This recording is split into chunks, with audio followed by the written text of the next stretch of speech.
Welcome back সবাইকে। আজ আমি new K drama no gain no love এর এপিসোড 1 এক্সপ্লেন করব। তো চলো শুরু করা যাক। তো এপিসোডের শুরুতে স্কুলের কিছু বাচ্চারা নিজেদের মধ্যে খেলছিল। এই সময় একটা বাচ্চা মেয়ে টিচারকে প্রশ্ন করে যে ছেলেরা সব সময় ফুটবল ও মেয়েরা ভলিবল খেলে কেন। টিচার এতে অবাক হলে মেয়েটি বলে তারা সকলেই তো সমান ফিস দেয়, তবে ছেলেরা কেন মাঠের বেশি জায়গা জুড়ে খেলবে। টিচার জানায় যে মেয়েরা ভলিবল ও ছেলেরা ফুটবল খেলতেই পছন্দ করে। এতে মেয়েটা বলে তার যাতে লস না হয় তাই সে ফুটবল খেলতে চায়। এদিকে এসব শুনে টিচার কি বলবে বুঝে পায় না। মেয়েটি বলতে থাকে সে সব সময় দেখে কোথাও তার লস হচ্ছে নাকি, কারণ সে লসকে হেট করে। কিন্তু তার মা তার মতো না, সে প্রায়ই কাউকে না কাউকে তাদের বাড়ি নিয়ে আসে। আর এটা তার একদমই পছন্দ না, কারণ তার মা যে কেয়ার অন্যদের দেখায় সেটাতে কেবল তার অধিকার ছিল। সে নিজের জিনিস কারোর সাথে শেয়ার করা পছন্দ করে না, কারণ তার মনে হয় এতে তার লস হবে। এখন মেয়েটি অর্থাৎ হেইয়ং বড় হয়। সে তার এক্সের বিয়েতে এসেও গিফটের টাকায় লাভ লস দেখতে থাকে। সে তার কলিগ মিস গংকে বলে এতদিন সে তার যত কলিগের বিয়ে অ্যাটেন্ড করেছে সে টাকাতে সে একটা গাড়ি কিনে ফেলতে পারত। পরের সিনে হেয়ং বলতে থাকে বিয়ে হলো একটা বড় লেনদেনের জায়গা যেখানে সবাই টাকা দেয়, যতটা তুমি পেয়েছো ততটাই দাও। কিন্তু এর একটা খারাপ দিক হলো এখানে কেউ যাতায়াতের খরচ হিসাব করে না, আবার একটা গিফটের অনেক লোকই চলে আসে। আবার এটা বলা মুশকিল আমি যার বিয়েতে গিফট দিলাম সে আমার বিয়েতেও দেবে কিনা। তাই এখানে এটাই বলা যায় যে প্রথমে দেবে সে সবসময় লসে থাকবে। এই বলতে বলতে হেয়ং এর সাথে তার এক্স আনের দেখা হয়। হেয়ং বলে আমি ভাবতেই পারিনি আমাদের ব্রেকআপের 6 মাস পরে তোমার বিয়েতে আসবো। আন জানায় সে আইলিনকে 3 মাস ডেট করার পর বুঝেছে আইলিন তার জন্য পারফেক্ট। নেক্সট সিনে আমাদের স্টোরির হিরো জিউক একটা কোম্পানিতে ইন্টারভিউ দিতে যায়। রিক্রুটাররা জানতে চায় সে কি অনাথ। এতে জিউক বলে সে তার দিদার কাছে মানুষ, আর এই কোম্পানির স্কলারশিপের টাকা তাকে পড়াশোনায় হেল্প করেছে। তাই যদি সে এই কোম্পানিতে জব পায় তবে সে কেবল তার নিজের ক্যারিয়ারই বানাবে না, এই কোম্পানির যে ধার তার উপর রয়েছে সেটাও সে রিপে করার সুযোগ পাবে। এই কথা শুনে বাকি দুজন ক্যান্ডিডেট জিউকের কথায় ইমপ্রেস হয়ে যায়। এরপর রিক্রুটাররা মহিলা ক্যান্ডিডেটটাকে অনেক অপ্রীতিকর প্রশ্ন করে। তারা জানতে চায় প্রমোশনের নামে যদি তার বস তাকে ছোঁয় তবে সে কি করবে। এতে মেয়েটা অপ্রস্তুত হয়ে পড়লে জিউক বলে ওঠে সে এরকম অবস্থা শুনলে মেয়েটাকে প্রমাণ কালেক্ট করতে বলবে, যেমনটা সে এখন করছে। সে রিক্রুটারদের বলে তাদের প্রশ্নগুলো হিউম্যান রাইটস এর বিরুদ্ধে। এই শুনে রিক্রুটাররা ঘাবড়ে যায়। তারা ব্যাপারটা ধামাচাপা দেওয়ার জন্য কথাটা অন্যদিকে ঘোরায়। পরের সিনে বাইরে বেরিয়ে জিউক বাকি দুজনের কাছে ক্ষমা চাইলে তারা বলে জিউক অনেক ভালো লোক, তারা কখনোই এই ফালতু কোম্পানিতে জব করতে চায় না। এই বলে তারা জিউককে গ্রিট করে। পরের সিনে আনের বিয়ে শুরু হলে মিস কং হেয়ংকে জানায় আইলিনের ফ্যামিলি অনেক রিচ। এই বিয়ের ফলে আনের ভাগ্য খুলে গেল। এই শুনে হিয়ং স্মাইল করলে তার মার কল আসে। দেখা যায় তার মা বার্ধক্যজনিত রোগের ফলে হাসপাতালে ভর্তি। নার্স হেয়ং এর মা সুস্থ আছে জানিয়ে সে তাকে দেখতে আসবে কিনা প্রশ্ন করে। এতে হেয়ং বলে নেক্সট উইকে সে অবশ্যই যাবে। এরপর বিয়ে শুরু হলে হেয়ং পুরনো চিন্তায় ডুবে যায়। 6 মাস আগের এক রাতে হেয়ং আনকে হঠাৎ করে ব্রেকআপের কথা বললে আন হা হয়ে যায়। সে এর কারণ জিজ্ঞেস করে। আন বলে সে কি কিছু ভুল করে ফেলেছে। এতে হেয়ং বলে তার আর আনের প্রতি কিছু ফিল হয় না। এই বলে হেয়ং ব্রেকআপ করে চলে গেলে আন অনেক কষ্ট পায়। সে হেয়ং এর পিছু করতে গেলে হোঁচট খেয়ে পড়ে যায়। এই দেখে হেয়ং তার ক্ষত মুছে ব্যান্ডেজ লাগিয়ে চলে যায়। এখন বর্তমানে ব্রাইড ও গ্রুমের ছবি দেখানো হতে থাকলে হেয়ং অবাক হয়। আইরিনের ফ্রেন্ডরা আলোচনা করতে থাকে যে আজ আইরিনের ফার্স্ট অ্যানিভার্সারি। এই শুনে ও ছবিতে আনের হাতে সেম ব্যান্ডেজ দেখে হেয়ং বোঝে যে আন সেই সময় টু টাইমিং করছিল। দেখা যায় হেয়ং ব্রেকআপ করে দেওয়াতে আন শান্তি পায়। সে পকেট থেকে রিং বের করে স্মাইল করতে থাকে।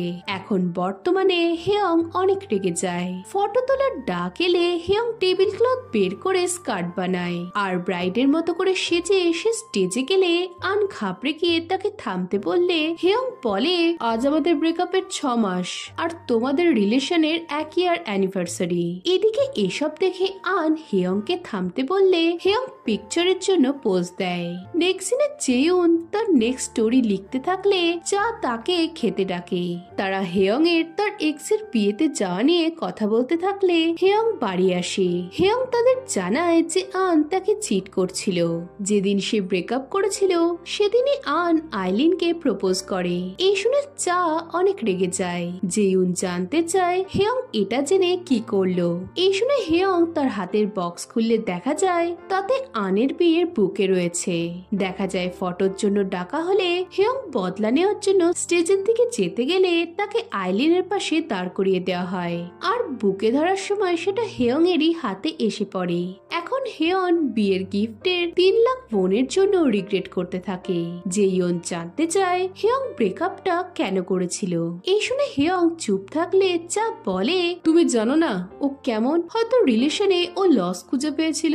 দেখা যায় হুয়ং তার রিলেশনের মধ্যে প্রফিট লস খুঁজে বের করত। অন্যদিকে জিউক এক অফিসারকে তার স্যুট ফেরত দিলে অফিসার তার ইন্টারভিউ কেমন হলো জানতে চায়। এতে জিউক কিছুক্ষণ চুপ থেকে অপরাধীদের পোস্টার লাগানোতে হেল্প করবে বললে অফিসার খুশি হয়। জিউক চলে গেলে অফিসার বলতে থাকে জিউক ভালো ছেলে হলেও ও শেষমেশ গরিব জামাই হয়ে থেকে যাবে।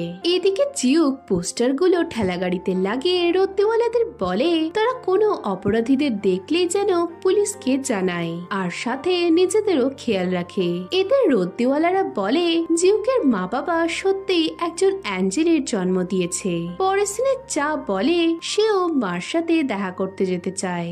এতে হেয়ং মার বাড়ি খারাপ হয়ে রয়েছে বলে চাকে যাওয়া থেকে আটকালে চায়ের মন খারাপ হয়ে যায়। এতে হেয়ং তাকে হাগ করে টফি দেওয়ার কথা বললে চা বলে, তুমি এখনো টফি খাও? আচ্ছা ওই ছেলেটা কি এখনো স্টোরে জব করে?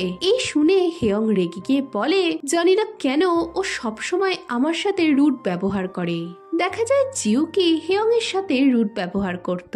হেয়ং সিগারেট চাইলে জিউক তাকে সবচেয়ে কড়া সিগারেট দেয়। হেয়ং এর কারণ জানতে চাইলে জিউক বলে, সেম টাকায় মাইল্ড সিগারেট নিলে তোমার লস হয়ে যাবে না? হেয়ং বলে, কিন্তু আমার লাইফটাও তো জলদি শেষ হবে।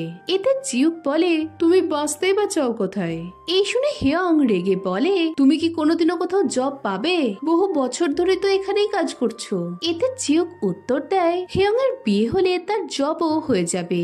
নেক্সট দিনে জিও স্টোরি পাবলিশ করে রেস্ট নিতে যায়। এই সময় কমেন্ট চেক করলে সে অনেক হেটারের কমেন্ট দেখে, কিন্তু একজন ফ্যানের কমেন্ট দেখে সে অনেক খুশি হয়ে যায়। অন্যদিকে সিওনা জিউনের স্টোরি পড়তে থাকলে তার হাজবেন্ড সেটার ব্যাপারে জানতে চায়। সিওনা বলে গল্পটার হিরো যে একজন কোটিপতি সে একজনকে ভালোবাসে। এই শুনে তার হাজবেন্ড এতে ইন্টারেস্টিং কিছু না পেলে সিওনা বলে স্টোরির নায়ক সারা জীবন একজন মহিলাকে ভালোবেসেছে।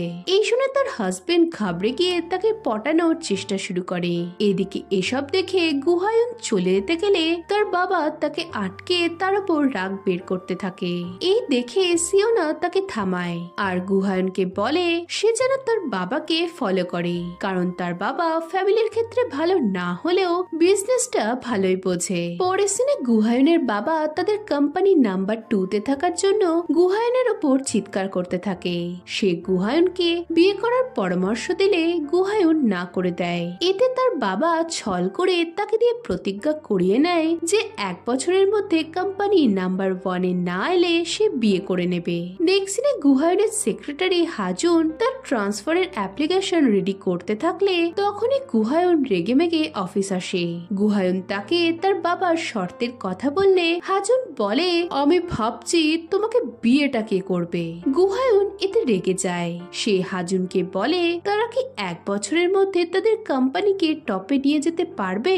এতে হাজুন তাকে চাপ নিতে বারণ করে। পরের দিনে মিস গং হেয়ংকে জানায় যে যারা বিবাহিত তারা অফিস থেকে অনেক ফায়দা পায়, বিয়ের গিফট, বেশি ছুটি, পার্টনারের হেলথ ইন্স্যুরেন্স, প্রেগনেন্ট হলে টাকা, এসবই পাওয়া যায়। এই শুনে হুয়ং চিন্তায় পড়ে যায়। মিস গং বোঝায় এখানে পরিশ্রম করার থেকে বিয়ে করে স্যালারি বাড়ানো অনেক সহজ।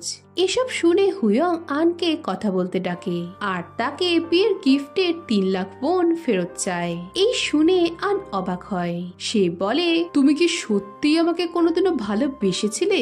এই সময় হুয়ং এর কাছে তার মার কল এলে আন সেটা রিসিভ করতে বলে। হুয়ং নার্সের সাথে কথা বলে কলটা কাটলে আন তার মার শরীর কেমন আছে জানতে চায়। এতে হুয়ং অবাক হয়ে বলে আন তাকে চিট করেছে আর তার অনেক লস হয়ে গেছে, তাই সে যেন তার 3 লাখ ওন ফিরিয়ে দেয়। এতে আন বলে যেদিন হুয়ং বিয়ে করবে সেদিন সে টাকাটা ফিরিয়ে দেবে। এই বলে সে চলে গেলে হুয়ং রেগে যায়। এখানে 6 মাস আগে দেখানো হয় আন ও হুয়ং স্টোরের সামনে বসে তাদের ফিউচার ও বিয়ে নিয়ে কথা বলছিল। আন প্রশ্ন করে হুয়ংকে কি তার মার দেখাশোনা করতে হবে। এই শুনে হুয়ং আপসেট হয়ে যায়। এখন হুয়ং বলতে থাকে সে আনের সাথে ব্রেকআপ করেছিল কারণ সে চায়নি আন বিয়ের পর তার মাকে বোঝা ভাবুক, কিন্তু এরপরও আন যেহেতু তাকে ঠকিয়েছে তাই সেও তার মজা দেখাবে। এই বলে সে আনকে ফোন করে টাকা চায়। আন এতে দেবে না বললে হুয়ং আইরিনের সাথে কথা বলতে বলতে ফোনটা কেটে দেয়। এদিকে আন ভাবে হেয়ং হয়তো তাদের রিলেশনের ব্যাপারটা আইরিনকে জানিয়ে দেবে, তাই তখনই সে ছুটতে ছুটতে আইরিনের কাছে যায় আর বলে সে যেন হেয়ং এর কথা না শোনে। এদিকে আইরিন একটা মোমবাতির দিকে তাকিয়ে বলে, এটা দেখো, হেয়ং আমাদের বিয়ের বুকে দিয়ে ক্যান্ডেল বানিয়েছে। এই দেখে আন একটু স্বস্তি পায়। সে হেয়ংকে আলাদা করে ডেকে ক্ষমা চাইতে গেলে হেয়ং কেবল তার টাকা দিতে বলে। এতে আন হাঁটু মুড়ে বসে জানায় তার কাছে কোনো টাকা নেই, তার সমস্ত ফাইন্যান্সের দিক এখন আইরিন সামলায় আর আইরিন যদি তাদের ব্যাপারে জানে তবে সে তাকে ছেড়ে চলে যাবে।